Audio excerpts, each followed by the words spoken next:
હાર અને જીત કરતા કેવા પ્રકારે અને કેવા સિદ્ધાંત સાથે ચૂંટણી લડ્યા એનું મહત્વ છે. અનેક નેતાઓ અને કાર્યકર્તાઓએ રાત દિવસ મહેનત કરી છે.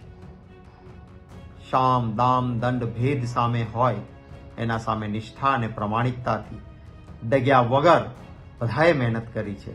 એ સૌનો પણ ખૂબ હૃદયપૂર્વક આભાર માનું. નમસ્કાર. વાવ વિધાનસભાના તમામ મતદાતાઓએ પ્રેમ, આશીર્વાદ અને સહયોગ આપ્યો એ સૌનો ખૂબ હૃદયપૂર્વક આભાર માનું છું.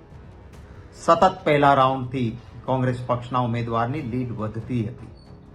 છેલ્લા થોડા રાઉન્ડમાં એ લીડ કપાઈ અને નજીવા મતોથી ભારતીય જનતા પાર્ટીના ઉમેદવાર જીત્યા છે.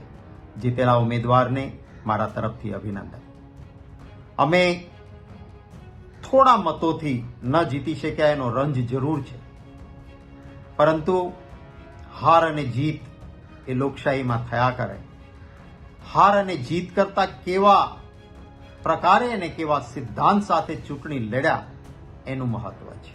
હું કોંગ્રેસ પક્ષના તમામ કાર્યકર્તાઓ અને નેતાઓને ખૂબ અભિનંદન આપું છું.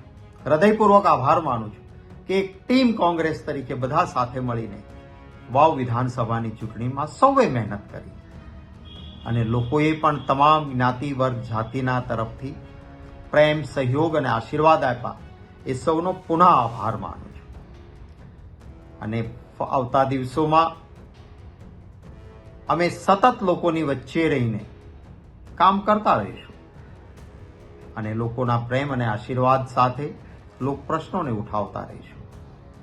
અનેક વિઘ્નો વચ્ચે, અનેક વિપરીત સંજોગો વચ્ચે સત્તા એ રાજ્યમાં વર્ષોથી જે પોલિટિકલ પાર્ટીની છે એમણે તમામ પ્રકારના પ્રયત્નો કર્યા. એમની સામે તાચા સાધનો, મર્યાદિત વસ્તુઓની વચ્ચે પણ કોંગ્રેસના કાર્યકર્તાઓ જે મજબૂતીથી વાવ વિધાનસભાની ચૂંટણી લડ્યા અને જે મતદાતાઓએ પણ અમારા પર વિશ્વાસ મૂક્યો એ સૌનો પુનઃ હૃદયપૂર્વક આભાર માનું છું. અનેક નેતાઓ અને કાર્યકર્તાઓએ રાત દિવસ મહેનત કરી છે. શામ દામ દંડ ભેદ સામે હોય એના સામે નિષ્ઠા અને પ્રમાણિકતાથી ડગ્યા વગર બધાએ મહેનત કરી છે. એ સૌનો પણ ખૂબ હૃદયપૂર્વક આભાર માનું.